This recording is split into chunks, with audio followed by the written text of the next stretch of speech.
اب اللہ تبارک و تعالیٰ نے آیت نمبر 8 میں کہا وَمِنَ النَّاسِ مَن يَقُولُ آمَنَّا بِاللَّهِ وَبِالْيَوْمِ الْآخِرِ وَمَا هُمْ بِمُؤْمِنِينَ يُخَادِعُونَ اللَّهَ وَالَّذِينَ آمَنُوا وَمَا يَخْدَعُونَ إِلَّا أَنفُسَهُمْ وَمَا يَشْعُرُونَ فِي قُلُوبِهِم مَّرَضٌ فَزَادَهُمُ اللَّهُ مَرَضًا وَلَهُمْ عَذَابٌ عَلِيمٌ بِمَا كَانُوا يَكْذِبُونَ۔ اللہ کے نبی صلی اللہ علیہ وسلم جب مکے میں تھے تو آپ کے خلاف جو لوگ کھڑے ہوئے وہ مشرک تھے، کافر تھے، اعلانیہ طور پہ ڈائریکٹ بولتے تھے کہ اللہ کے نبی ہم آپ کے خلاف ہیں، یعنی محمد صلی اللہ علیہ وسلم آپ کے خلاف ہیں۔ اسی کا ذکر آیا یہاں پہ کہ اس بدترین قسم کے جو لوگ ہیں اللہ کے نبی، ہم نے ہر طرح کا کوشش آپ کو بول دیا کہ ان کو سمجھائیے، آپ نے کر کے دیکھ لیا، 13 سال آپ نے ان کے اوپر محنت کر دیا، کوئی ان کا مغز میں جانے والا نہیں ہے۔ اب تیسرے طبقہ جن کا ذکر کیا گیا ہے وہ ہے منافق۔ پہلے اس کا ترجمہ سن لیجئے۔ اللہ نے کہا وَمِنَ النَّاسِ مَن يَقُولُ آمَنَّا بِاللَّهِ وَبِالْيَوْمِ الْآخِرِ وَمَا هُمْ بِمُؤْمِنِينَ۔ آپ کے پاس چند لوگ آتے ہیں اور کہتے ہیں کہ ہم ایمان لاتے ہیں اللہ پہ اور آخرت کے دن پہ، اور کہتے ہیں ہم مومنین میں سے ہیں۔ يُخَادِعُونَ اللَّهَ وَالَّذِينَ آمَنُوا وَمَا يَخْدَعُونَ إِلَّا أَنفُسَهُمْ وَمَا يَشْعُرُونَ۔ وہ سوچتے ہیں کہ وہ اللہ کو دھوکہ دے رہے ہیں، لیکن وہ اپنے آپ کو دھوکہ دے رہے ہیں اور ان کو اس چیز کا شعور نہیں ہے۔ فی قلوبہم مرض، ان کے دلوں میں ایک مرض ہے، ایک بیماری ہے۔ فزادہم اللہ مرضا، اللہ نے اس کی بیماری کو بڑھا دیا ہے۔ وَلَهُمْ عَذَابٌ أَلِيمٌ، ان کے اوپر بڑا عذاب ہے۔ بما كانوا يكذبون، جو لوگ ہمیشہ جھٹلاتے ہیں، جھوٹ بولتے ہیں۔ اب آپ سب سے پہلے یہ بات سمجھ جائیے کہ منافق کیسے کہتے ہیں۔ جیسے میں نے کافر کے بارے میں بیان کیا، مومن کے بارے میں بیان کیا، اب آتا ہے کہ منافق کسے کہتے ہیں۔ منافق کے معنی ہوتا ہے نفاق کرنے والا، نفاق کے معنی ہوتا ہے چھپانا، حق کو چھپا کے یار اس کے اوپر کسی اور کا چہرہ، یعنی اگر آپ ٹیکنیکل اس کو سمجھنے کی کوشش کریں تو کسی چیز کو کسی اور چیز سے چھپا دیں، یعنی موبائل ہے اس کے اوپر آپ کچھ بکسہ رکھ دیں، یا اپنے چہرے کے اوپر کوئی ایک کلون، کوئی مکھوٹا پہن لے، اس کو کہتے ہیں نفاق۔ اور منافق جو ایسا کرتا ہے۔ اب منافق فی الدین، دین میں منافق۔ اللہ تبارک و تعالیٰ نے اللہ کے نبی صلی اللہ علیہ وسلم کو آگاہ کرتے ہوئے بتایا کہ آپ کے پاس چند لوگ آتے ہیں اور کہتے ہیں کہ آپ ایمان لاتے ہیں اللہ پہ، آخرت پہ ایمان لاتے ہیں اور ہم مومنین میں سے ہیں، اور وہ گمان کرتے ہیں کہ اللہ کے نبی صلی اللہ علیہ وسلم کو دھوکہ دے رہے ہیں۔ اور پھر جو ہے اللہ تعالیٰ نے کہا کہ وہ دھوکہ جو ہے نا آپ کو نہیں دے رہے، اپنے آپ کو دے رہے ہیں، ان کا ان کو شعور نہیں ہے۔ اللہ کے نبی صلی اللہ علیہ وسلم کے مدینہ آنے کے بعد آپ ایک پاورفل کمیٹی بن چکے تھے، آپ کے جو گروپ تھا، جو آپ کی جماعت تھی، وہ پاورفل ہو چکی تھی، اور یہودیوں نے یہ دیکھ کے سمجھ لیا کہ اب ڈائریکٹ ان سے لڑ نہیں سکتے، تو اب ہمیں کیا کرنا ہوگا، اپنے الگ الگ قسم کے منصوبے بنانے ہوں گے۔ تو ظاہر طور پہ 3 قسم کے منافقین اس دور میں پائے جاتے تھے اللہ کے نبی صلی اللہ علیہ وسلم کے زمانے میں، اور آج بھی ہے وہ۔ تو پہلا جو گروپ تھا منافقین کا، وہ کھلا اسلام نہیں لاتا تھا، یعنی وہ پکی بات تھی کہ اس کے دل میں اسلام کے لیے کوئی محبت، کوئی عقیدہ وغیرہ تھا نہیں، صرف وہ اپنے آپ کو رول کرنا چاہتا تھا، اس کی کوئی منصوبے تھے، کوئی پلاننگز تھی۔ تو اللہ کے نبی صلی اللہ علیہ وسلم کے پاس آیا ان سے جڑنے کے لیے، اسلام کا مکھوٹا پہنا تھا۔ اس میں جو رئیس تھا وہ ابن سلول تھا، یہ بات سب میں ظاہر تھی۔ دوسرے وہ لوگ تھے جو مسلمان تو ہو گئے تھے لیکن اسلام کا ان کو خاص تعارف نہیں تھا، اور وہ دنیا دار قسم کے لوگ ہوا کرتے تھے۔ تو جیسے کہتے ہیں میٹھا میٹھا ہپ ہپ، کڑوا کڑوا تھو تھو، یعنی جہاں اسلام کی نعمتیں ملتی، مال غنیمت ملتا، جہاں فیسلٹیز تھی، وہاں مسلمان آمنا صدقنا، گائے کھائیں گے مسلمان ہیں، اور جہاں کہا جاتا کہ اب جنگ کے لیے تیار ہو جاؤ، بھائی بولتے کہ یار یہ کیسا مذہب ہے، کیا ہے، مطلب اس طرح کے لوگ۔ اور تیسرے ایسے منافقین تھے جن کو معلوم بھی نہیں تھا کہ وہ منافق ہیں، سمجھ رہے؟ وہ کیسا تھا کہ وہ چند چیزیں جانتے ہی تھے، چند چیزوں پہ ایمان رکھتے تھے، چند چیزوں پہ ایمان نہیں رکھتے تھے، ان کو خود اسلام کا اس طرح سے تعارف بھی نہیں تھا، وہ مطلب بس کرنے کے لیے کہہ دیا تو کر دیا، نہیں بولا تو چھوڑ دیا، اس قسم کے لوگ تھے۔ یعنی آپ انگلی پکڑ کے چلائیں گے تو چلیں گے، چھوڑ دیں گے تو چھوڑ دیں گے۔ یہ 3 قسم کے منافق پائے جاتے تھے۔ پہلا جو قسم تھا وہ پولیٹیکل منافقین تھے جو اللہ کے نبی صلی اللہ علیہ وسلم کے گروپ میں آئے، جو ابن سلول کی شکل میں تھی.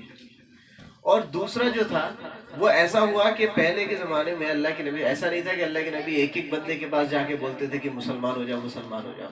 اس زمانے میں یہ رواج تھا کہ جو سردار ہوا کرتے تھے ان کو ایک نئی چیز کی پیشکش کی جاتی تھی، اگر وہ پسند کر کے ایکسیپٹ کرتا تو پورا قبیلہ ویسی ہو جاتا. یہ رواج ہوا کرتا تھا. اسی لیے آپ دیکھیں گے کہ اللہ کے نبی صلی اللہ علیہ وسلم نے اسٹارٹ میں بھی تمام قبیلے کے سرداروں کو بلایا تھا، اور بلانے کے بعد کہا تھا کہ تم مجھے کیسا جانتے ہو یا میں تمہارے لیے دین لایا ہوں. تو وہ عرب کا رواج ہی تھا. جب آپ مدینے میں پہنچے تو وہاں پہ بھی آپ نے سیم چیز کیا کہ سرداروں کو بلایا، اور بلانے کے بعد سردار کے پاس دین پیش کیا. اب سردار مسلمان ہو گیا، سردار واپس گیا، وہاں چھوٹا لیول کا یہ چلتا تھا فیسزم. سمجھ رہے ہیں کہ جو سردار رہے گا وہی ہم لوگ بھی رہیں گے. وہ سردار گیا، ہاں ہم مسلمان ہو گئے، اور ان لوگوں نے وعدہ بھی کر لیا تھا مسلمان ہو گئے، سارے کے سارے ہو گئے. تو اب گاؤں والے جو غریب قسم کے کسان وسان تھے انہوں نے تو اتنے تعلیم وغیرہ کیا نہیں تھا. اور جب وہ لوگ آتے تھے اللہ کے نبی صلی اللہ علیہ وسلم کے پاس تو اللہ کے نبی ان کو چند باتیں بتا دیا کرتے تھے. اب یہ لوگ جو مکے سے گئے تھے اللہ کے نبی صلی اللہ علیہ وسلم کے پاس، ان کے پاس 13 سال اللہ کے نبی کی ٹریننگ تھی. 13 سال اللہ کے نبی صلی اللہ علیہ وسلم کے ساتھ انہوں نے سخت دن جیے تھے، یعنی سخت ترین دن جو کہہ سکتے ہیں، پریشانی جس طرح کی ہو سکتی. ایک آدمی کو جتنا زیادہ آزمائش کیا جا سکتا ہے، جیسا بولتے ہیں نا ایک سپریم کمانڈو ٹیم ہمارے پاس ہوتا ہے کہ اس کے اوپر سب چیز کر کے دیکھ چکا ہوتا ہے، یہ بندہ ٹس سے بس نہیں ہونے والا. تو وہی لوگ تھے جو مہاجرین کی شکل میں گئے تھے. اس کے بعد وہاں پہ جو لوگ خلوص نیت کے ساتھ تھے، جڑے تھے اللہ کے نبی صلی اللہ علیہ وسلم کے ساتھ، وہ لوگ بھی ویسا بن گئے تھے، لیکن سارے ویسے نہیں تھے. تو اس وجہ سے منافقت نے وہاں پہ جنم لیا.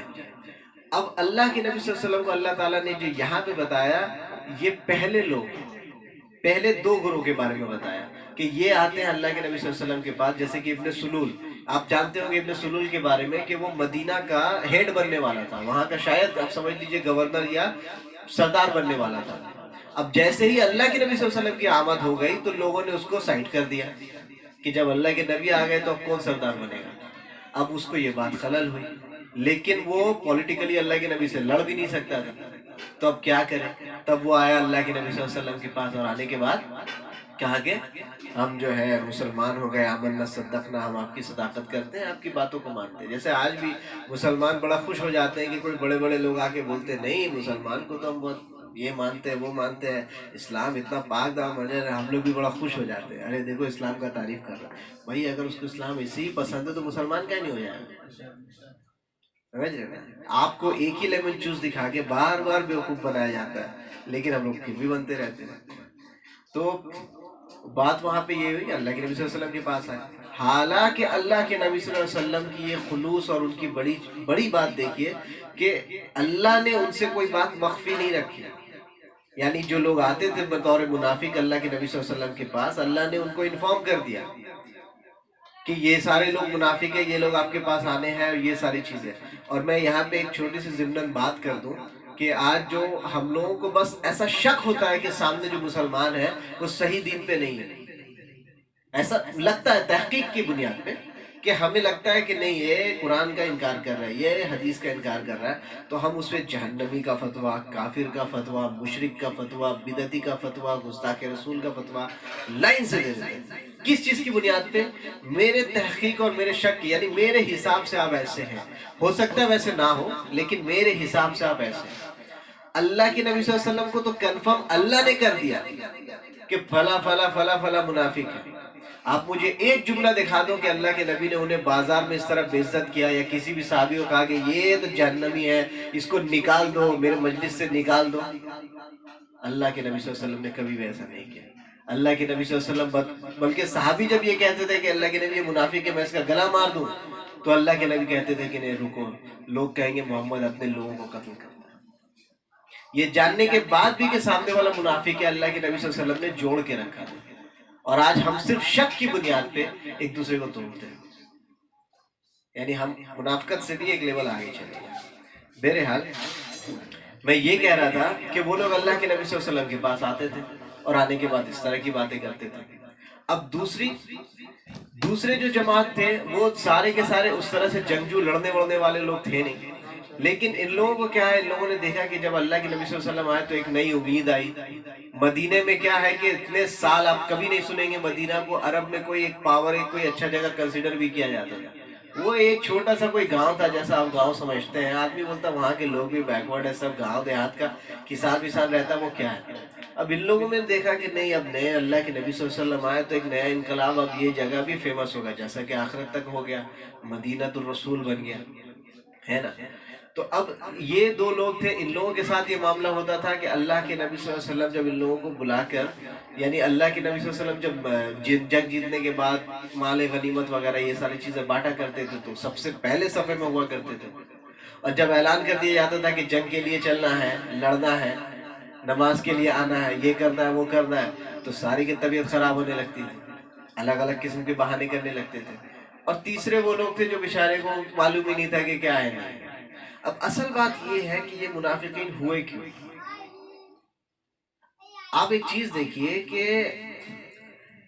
مدینے کے جو لوگ تھے نا, وہ یہودیوں کو بہت ہی اچھے نظر سے دیکھتے تھے, عالم کی نظر سے, سمجھ گئے. مدینے میں جتنے بھی انصاری کے لوگ تھے وہ ان لوگوں کی باتیں سنا کرتے تھے. وہ لوگ یہودی تھے نہیں, لیکن ان لوگوں کی باتیں سنا کرتے تھے. اور ان لوگوں نے یہ سنا ہوا تھا جب وہ لوگ بیان کرتے تھے یہودی کہ میرے میں سے ایک آخری نبی آئے گا, اس کے یہ اوصاف ہوں گے, وہ ایسی کتاب لے کر آئے گا, ایسی ایسی کرے گا, تو وہ سارے ان چیزوں کو سمجھتے تھے اور بہت زیادہ جان چکے تھے. وہ لوگ پڑھے لکھے نہیں تھے لیکن ان لوگوں کی باتیں سنتے تھے. تو ہوا یہ کہ جب ان لوگوں کو پتا چلا اللہ کے نبی صلی اللہ علیہ وسلم کے بارے میں, تو ان لوگوں نے ٹیلی کرنا شروع کیا, ارے بالکل یہ لوگ تو یہی بات کر رہے تھے. تو انہوں نے کہا کہ اب میرا موقع ہے کہ ہمیں بازی مار لینی چاہیے, یعنی اس سے پہلے کہ یہودی جائے اور ان پہ بیعت کرے, ہم انصار جا کے بیعت کر لیتے ہیں. سمجھ گئے, ہم جائیں گے اور بیعت کر لیں گے, اس کے بعد تو مسلمان ہو گئے, پھر ہم بتائیں گے کہ یار کسی معاملے میں تم سے بہتر ہے, یعنی مسلمان تم سے پہلے ہو گئے. ان کے ذہن میں یہ چیز چلتا تھا.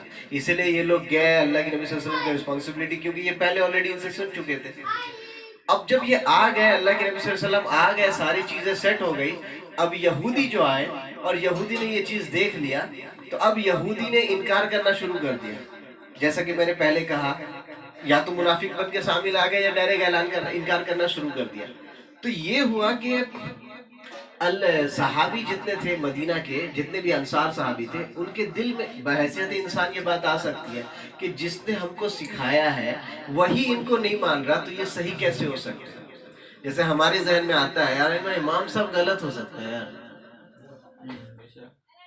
ہوتا ہے کہ نہیں, ہمارے ذہن میں یہ بات آتی ہے نا کہ یار یہی ہم کو سکھائے کہ بخاری شریف پڑھو, بہت صحیح کتاب ہے, مسلم شریف پڑھو, بہت صحیح کتاب ہے, قرآن شریف پڑھو, بہت صحیح کتاب ہے.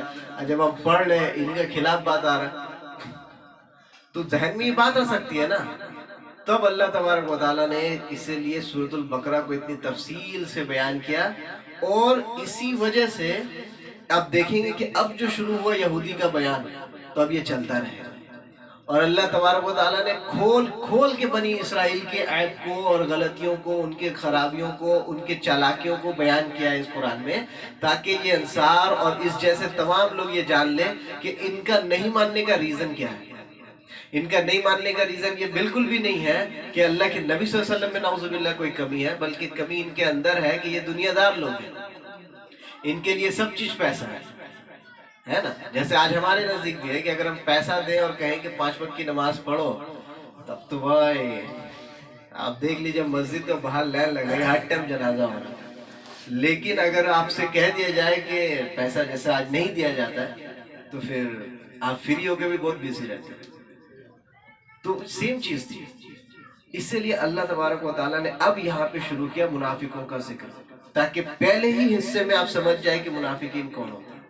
اور یہ منافق جو یہ گمان کیے ہوئے تھے کہ اللہ کے نبی دنیا دار بادشاہ ہے, ان کو کیا معلوم چلے گا, ایکٹنگ کریں گے, آگے بول دیں گے اللہ, آنسو بہا دیں گے, آپ کی باتیں سن لیں گے, رونے لگیں گے. تو پھر آپ بھی سوچ لیجئے گا کہ میرا دل میں تو ایمان کا ذخیرہ ہے, لیکن تم بھول گئے کہ وہ دنیاوی بادشاہ نہیں بلکہ اللہ کے نبی تھے.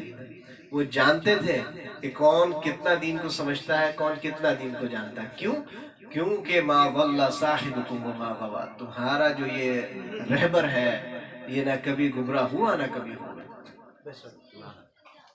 یعنی اللہ کے نبی صلی اللہ علیہ وسلم جس وقت اللہ نے ان پہ وحی نازل کرنا شروع نہیں کیا تب تو غلط کام نہیں کیا، غلط فیصلے نہیں کیے، اب تو گائیڈ کرنے والا اللہ ہے.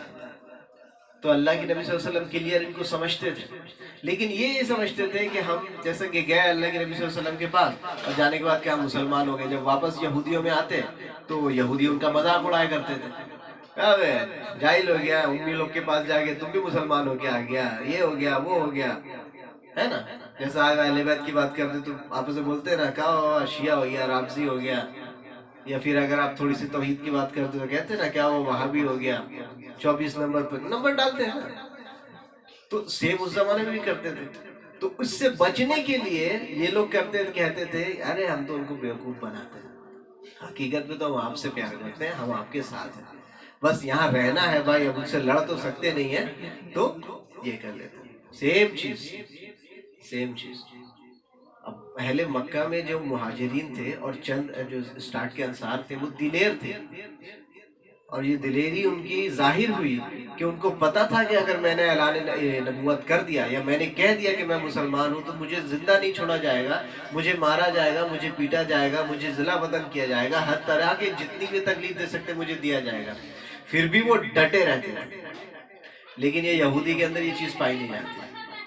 یہودی ایسی بدترین قسم کے قوم ہے جیسا آج ہم بن چکے ہیں کہ وہ یہی کام کرتے تھے کہ جب واپس یہودی میں آتے تو کہتے تھے کہ ارے ہم تو ان کو بناتے بیوقوف، آخر میں ہم آپ کے ساتھ ہیں. تو اللہ کہتا ہے کہ وہ ان کو نہیں، تم اپنے آپ کو بیوقوف بناتے ہو. دنیا کی زندگی کتنی ہے، اگر تم ان کو بول بھی دو گے، چاہتے تو اللہ کے نبی کو بولتے تھے کہ ان کا سر قلم کر دو، کلیئر ہو جائیں گے، باقی جتنا یہودی اٹھنے والا بھی ہے وہ ختم ہو جائے گا. لیکن اللہ تبارک و تعالیٰ ظاہری طور پہ کسی کو مومن بنانے نہیں، اللہ کے نبی ظاہر طور پہ کسی کو مومن بنانے نہیں آئے تھے، دل سے بنانے کے لیے آئے تھے. قرآن نے مومنین کی جو ذکر کیا وہ کہا انما المؤمنین اذا ذکر اللہ وجلت قلوبہم واذا تلیت علیہم آیاتہم زادتہم ایمانا. کہ جب مومنین تو وہ جماعت ہے جب جن کے سامنے ان کا رب کا ذکر ہوتا ہے تو ان کا دل جو ہے دریز جاتا ہے، کانپ اٹھتا ہے. آج ہمارے سامنے اللہ اس کے رسول کا ذکر ہوتا ہے تو کیا یہ کیفیت ہم میں رہتی ہے؟ نہیں رہتی.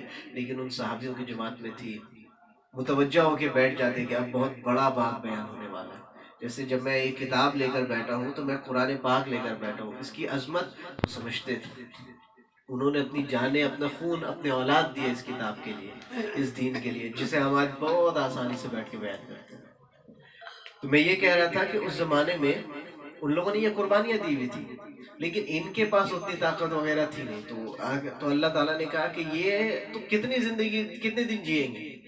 اللہ کے نبی صلی اللہ علیہ وسلم کو اگر کہتے کہ جاؤ ان لوگوں کو قتل کر دو، کر سکتے تھے، لیکن اللہ کے نبی نے کہا، اللہ نے کہا چھوڑ دو ان کو. انفارم کر دیا یہ سارے کے سارے منافق ہیں، لیکن چھوڑ دے کے لیے کہا کہ یہ اپنا نفاق خود ختم کریں. اور نفاق ختم کرنے کے لیے اللہ نے اس کتاب کو نازل کیا، اور سامنے اللہ کے نبی صلی اللہ علیہ وسلم تھے جو مسلسل بیانات کیا کرتے تھے کہ انہیں اپنا نفاق خود ختم کرنا ہے. کیونکہ دنیاوی زندگی جس کے لیے یہ لوگ اتنی بڑی محنت کر رہے ہیں، ان کو بیوقوف بنا رہے، ان کا بیوقوف بنا رہے، یہ نہ زیادہ دن چھپ سکتا ہے اور نہ اس سے آپ کو کوئی فائدہ ہے. اگر آپ آ کر یہ کہہ بھی دیتے ہیں کہ ہم تو آپ کے ساتھ ہیں، ان لوگوں کو نہیں کر رہے، تو اس سے آپ کو کیا بینیفٹ مل جائے گا؟ آج نہیں تو کل آپ کے اوپر تو لوگوں کا تو حق ظاہر ہی ہو جائے گا کہ یار یہ جھوٹ بولتا ہے. آپ کے اندر کا جو بی جے پی ہے وہ تو نکلے گا، آپ جتنا بھی بول دیں کہ نہیں ہے نہیں ہے نہیں ہے، کیونکہ آپ اندر سے ہیں. تو آج نہیں تو کل وہ نکل جائے گا، اور پھر مرنے کے بعد آپ کہاں جائیں گے؟ تو اللہ نے سیدھا مطالبہ کیا قرآن کے اندر کہ وَهَدَيْنَاهُ السَّبِيلَ إِمَّا شَاكِرًا وَإِمَّا كَفُورًا. اللہ نے دو راستے دکھا دیے بھائی، چاہے تو شکریہ کرنے میں آ جاؤ، چاہے کفر کرنے میں آ جاؤ. تم بیوقوف اللہ تعالیٰ اس لیے کہتے ہیں ان لوگوں کو، اور مطلب اپنا خود کا نقصان کرنے والا اس لیے کہتے ہیں کیونکہ جب آپ جو ہے نا اگر ڈائریکٹ کافر بنیں گے تو ایک بینیفٹ ہے کہ دنیا کو انجوائے کر پائیں گے، اور شراب پیو، جو بھی سمجھ میں آیا کرو، آخرت میں تمہارے لیے کچھ نہیں ہے. لیکن منافق بن کے تم اپنا نقصان کر رہے ہو. نقصان کیا کر رہے ہو؟ تم دکھاوے کے چکر میں ہی صحیح، لیکن تم شراب نہیں پی رہے، یہ نہیں کر رہے، وہ نہیں کر رہے، آخرت میں بھی کچھ انجوائمنٹ نہیں، ادھر بھی کوئی انجوائمنٹ نہیں. تو تم منافق سے زیادہ نقصان میں کوئی نہیں. کہ نہ اس پہ جس کا وہ اپنا چہرہ چھپا کے جس کا سپورٹ میں دکھا رہا وہ بھی اس پہ اعتماد نہیں کرتے. آج کے بھی دور پہ جو منافق قسم کے لوگ ہوتے ہیں بھلے ہی لوگ ان کے منہ پہ نہ کہیں لیکن ان کی حرکت سے سمجھ جاتے ہیں. کیونکہ منافق کی سب سے بڑی پہچان ہے کہ جب ایکشن کرنے کا ٹائم آتا ہے وہ لوگ پھر جاتے ہیں. ہمیشہ دیکھیں گے آپ پھر جمع جاتے ہیں. جیسے میں نے پہلے بھی کہا تھا مومنین کو اگر گرنا ہے تو اب فجر کا نماز میں جائیں. اگر آپ یہ کر دیں کہ مطلب جو ممبران مسجد کے بنیں گے یہ بنیں گے وہ سب فجر کی نمازی ہونے چاہیے تو پھر میرے خیال سے ممبر صرف امام اور مؤذن رہے گا. بھائی سب درخواست ہو جائے گی ہے نا. ہم لوگ اس کو مذاق سمجھ رہے ہیں لیکن یہ بہت سینسٹیو ایشو. تو میں ان کی تفسیر سے زیادہ اپنا محاسبہ اور ہمارا محاسبہ اس لیے کر رہا ہوں کیونکہ آپ کو یہ معلوم ہونا چاہیے کہ کہیں یہی نفاق ہمارے اندر تو نہیں. یہ لوگ تو گزر چکے جن کا ذکر بالخصوص قرآن میں کیا گیا اور اپنے انجام کو پہنچ چکے, لیکن ہم اور آپ ابھی زندہ ہیں, ہمارے پاس موقع موجود ہے. اگر اللہ نے کہا ادخلوا فی السلم کافہ, اسلام میں کھل کے داخلہ, ولا تتبعوا خطوات الشیطان, اور شیطان کی اتباع مت کرو, انہ لکم عدو مبین, بے شک وہ تمہارا کھلا ہوا دشمن ہے. تو بھائی دین میں کھل کے داخلہ, اگر اسلام میں داخل ہونا چاہتے ہو, جنت کو حاصل کرنا چاہتے ہو تو خلوص نیت سے قرآن و حدیث کو مانو, اللہ کے نبی صلی اللہ علیہ وسلم کو اپنا آئیڈل مانو اور اسلام پہ چلو. انشاءاللہ کل کو حاصل ہوگا کچھ. لیکن آپ 50-50 میں رہتے ہیں نا, تو نہ یہاں کچھ حاصل ہوگا نہ وہاں کچھ حاصل ہوگا. اور یہ منافقوں کے جو دوسرے طبقے ان کو وہی حاصل ہوگا. وہ سوچتے تھے کہ ہم کچھ بہانہ کر کے جنگ میں جانے سے بچ جائیں گے تو پھر میرا مطلب کچھ جان زندگی اور بچ جائے گا. اللہ کہتے تھے کہ تمہاری زندگی کتنی ہے, تمہیں پتہ ہے کیا کہ تم پھوڑا سے مرو, اس سے تو اچھا ہے جہاد میں جا کے مرو. شوگر کی وجہ سے ڈر ڈر کے مرو, اس سے تو بہتر ہی ہے کہ اللہ کے راستے پہ مرو. لیکن نہیں. تو یہ منافقوں کا ہر طرح سے ہی نقصان ہوتا ہے. جیسے اللہ نے کہا وَمَا يَخْدَعُونَ إِلَّا أَنفُسَهُمْ, وہ اپنے آپ کو ہی بیوقوف بنا رہے, کسی اور کو بیوقوف نہیں بنا رہے.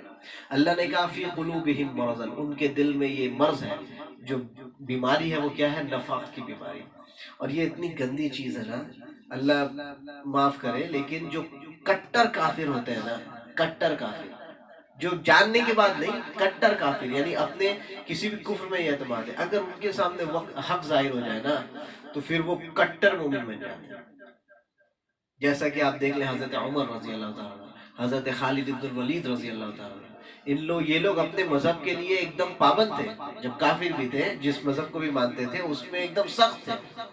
اور جب اللہ حضرت عمر رضی اللہ عنہ کا واقعہ دیکھیے کہ اللہ کے نبی صلی اللہ علیہ وسلم نے جب حضرت عمر کو پہلے دیکھا نا کہ ان کا کردار کیسا ہے, ان کا اطوار, ان کا افکار کیسا ہے, کس قسم کے کردار کے مالک ہے, تبھی تو اللہ سے دعا کیا اعز الاسلام من عمر بن الخطاب, اسلام کو عزت دے عمر بن الخطاب سے. اور دعا کون کر رہا ہے, محمد رسول اللہ صلی اللہ علیہ وسلم.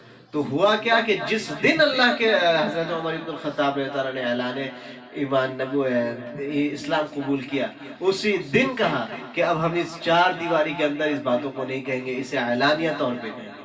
اور آپ نے دیکھا اور پڑھا ہے کہ کس طرح سے وہ اعلانیہ طور پہ نکلے. انہیں معلوم تھا کہ کچھ بھی ہو سکتا ہے, اور پورے کے پورے گروپ کو, جو چھوٹی سی مسلمان کی جماعت تھی, لے کے نکلے مکے میں, اعلان کیا کہ قولوا لا الہ الا اللہ اللہ اکبر. اور صحابی کہتے ہیں ابن مسعود اور دیگر صحابی کہ وہ پہلا موقع تھا جب ہم جماعت کے ساتھ باہر نکلے اور دو لائن بنے ہوئے تھے, ایک طرف حمزہ ابن عبد المطلب, ایک طرف عمر ابن الخطاب, بیچ میں اللہ کے نبی صلی اللہ علیہ وسلم تھے. تو سارے سردار آگئے, دیکھنے لگے کہ کیا کر رہا ہے محمد صلی اللہ علیہ وسلم. تو کہا خاموش ہو جاؤ, ادھر حمزہ بھی ہے اور عمر بھی ہے. یہ اس قسم کے لوگ.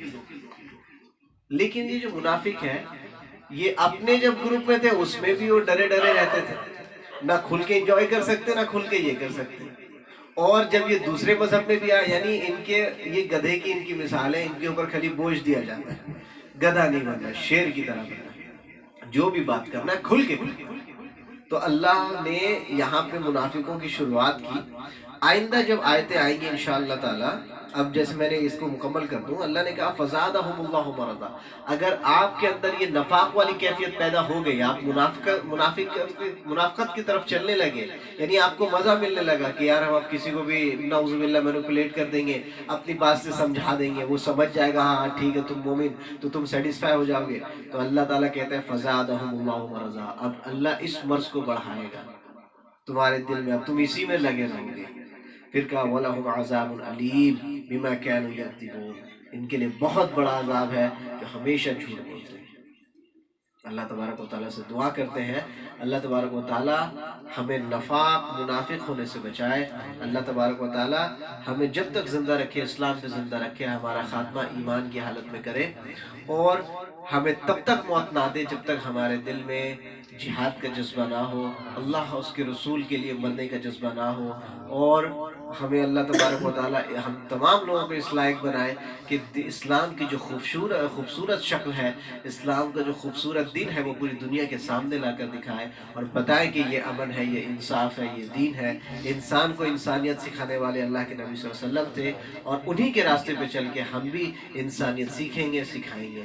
اللہ تبارک و تعالیٰ سے دعا کرتے ہیں جو حق بات میں نے کہی ہے، اللہ تبارک و تعالیٰ ہم سب کو اس پہ عمل کرنے کی توفیق دے، اور جو غلط بات میرے زبان سے نکلی ہے اللہ تبارک و تعالیٰ مجھے اس سے معاف کر دے، ہمیں جب تک زندہ رکھے اسلام میں زندہ رکھے۔